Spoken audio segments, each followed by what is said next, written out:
تو پھر آپ صلی اللہ علیہ وسلم آگے بڑھے، ایک دیکھا کہ فرشتے کینچی اٹھا کر یہاں سے کاٹ رہے، یہ جبڑے پورے پیچھے تک کاٹ رہے، ہاں کینچی سے یہاں سے بھی جبڑا کاٹ رہے، یہاں سے بھی جبڑا کاٹ رہے۔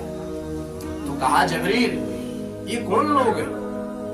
یا رسول اللہ صلی اللہ علیہ وسلم، فرمایا یہ اس امت کے وہ خطیب ہے جو امت کو جوڑنے کے بجائے توڑتے تھے۔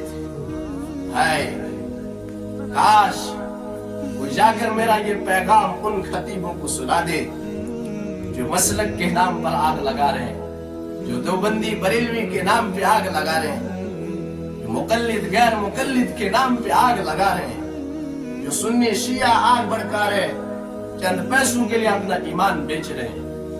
کوئی جا کر یہ پیغام سنائے، میرے نبی نے ہماری زندگی کافروں سے محبت کی، تم ایک دوسرے کے اوپر کفر کے فتوے لگاتے پھرتے ہو، مسجد میں آ گئی، مسجد ناپاک ہو گئی، مسجد میں کافر بھی آ جائے مسجد ناپاک نہیں ہوتی ہے، مسجد میں کتا آ جائے بشرطے کہ وہ پیلا نہ ہو مسجد ناپاک نہیں ہوتی۔ تم مسلمانوں کو اگر میں کافر، ہم سب کافر، مسلمان کافر ہیں، پھر عاشق کون ہے؟ پھر جنت میں کون جائے گا؟ ایک دوسرے کے پیچھے نمازیں نہیں پڑھتے۔ میرا نبی تو رحیم، خود بھی رحیم تھا۔ وہ دیکھو طائف میں دعا کی، اللہم اغفر لقومی فإنہم لا یعلمون، میرے رب انہیں معاف کر دے، انہیں پتہ نہیں میں کون ہوں۔ میرا نبی تو اتنا رحیم تھا۔ تم ایک دوسرے کے لیے رحمت نہیں ہو، تم ایک دوسرے کے ساتھ لڑ رہے ہو۔ بھائی مسائل اس امت میں اختلاف پہلے سے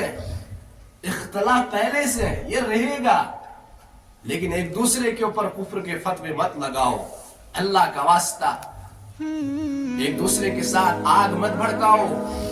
اللہ کا نبی تمہارے ساتھ کوئی رشتہ نہیں رکھے گا، اللہ کے نبی کا اعلان ہے جو میری امت کو بانٹے گا قیامت کے دن، میرا اس سے کوئی رشتہ نہیں، اور جس سے میرا نبی رشتہ ختم کرے وہ تو برباد ہو گیا، وہ تو ذلیل ہو گیا۔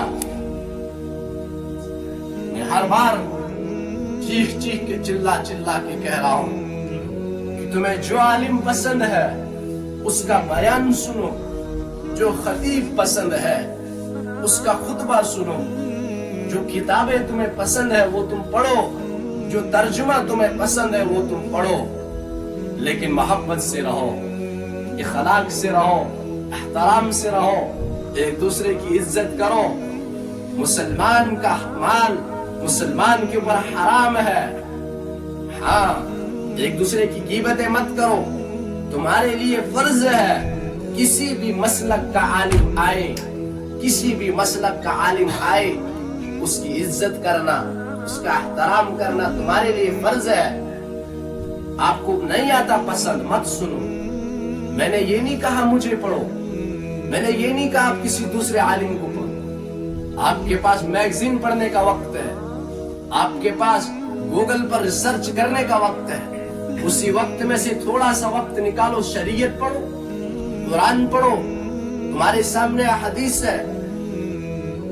ماڈرن دور کے بن رہے ہو، زمانہ ماڈرن دور کا ہے، اگر ہر چیز میں آگے ہو تو پھر یہ بھی کرو، تمہیں پتہ تو چلے جو مولوی صاحب ممبر رسول پر جو بات بتا رہا ہے یہ مجھے محبت کے پھول دے رہا ہے یا مجھے فرقوں میں بانٹ رہا ہے۔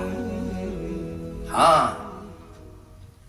اس لیے ان خطیبوں کے پیچھے مت چلو جو تمہیں فرقوں میں بانٹے، جو تمہیں آپس میں لڑائے۔ میرا مقصد کسی کا دل دکھانا نہیں، واللہ کر کے کہہ رہا ہوں، مجھے قریباً 7 سال ہو گئے میرے رسول پر بات کرتے ہوئے، میرے منہ سے کبھی بھی کسی کی خلافت نہیں نکلی۔ اللہ کی قسم میں بھی بھڑکا سکتا ہوں، میرے سننے والے ہزاروں کی تعداد، میں بھڑکا سکتا ہوں، لیکن کیا کروں، اللہ کو جان دینی ہے، اللہ کے نبی کا سامنا کرنا ہے، یہ مجھ سے نہیں ہو سکتا، میں نہیں کر سکتا۔ اس لیے تم سے بھی کہتا ہوں جو تمہیں پسند اس کو پکڑو، اس کے پیچھے چلو۔ مقصد میرا اور آپ کا سب کا مقصد جنت ہی ہے نا، بھائی سب کا ہے نا، چاہے کوئی مقلد ہے، غیر مقلد، اہل حدیث، سنی، کوئی بھی ہو، لیکن سب کا مقصد ہے محمد الرسول اللہ۔ لیکن اب رمضان اب لڑنا نہیں، اب نہیں لڑنا، 8 پڑھو، 10 پڑھو، 20 پڑھو، بھائی پڑھو تو صحیح۔ کچھ اب وہ بھی نہیں پڑھتے، کچھ تو یہی کہتے ہیں کہ ہم پڑھیں گے ہی نہیں۔ کہاں لکھا ہے بھائی؟ جہاں لکھا ہے وہاں تم پڑھتے نہیں، جہاں تم پڑھتے ہو وہاں لکھا ہی نہیں۔ جب ہمیں پتہ نہیں ہوتا پھر کیا ہوتا ہے؟ ایک عالم نے کتاب کے اندر لکھا، کہتا میں پہلے دارالعلوم کے اندر گیا، عشاء کی نماز ہو گئی، میرے ساتھ آ کر ایک آدمی کھڑا ہو گیا، اس نے نیت کی، یا اللہ نیت کرتا ہوں میں 4 رکعت نماز فرض عشاء واسطے غلام رسول دے اللہ۔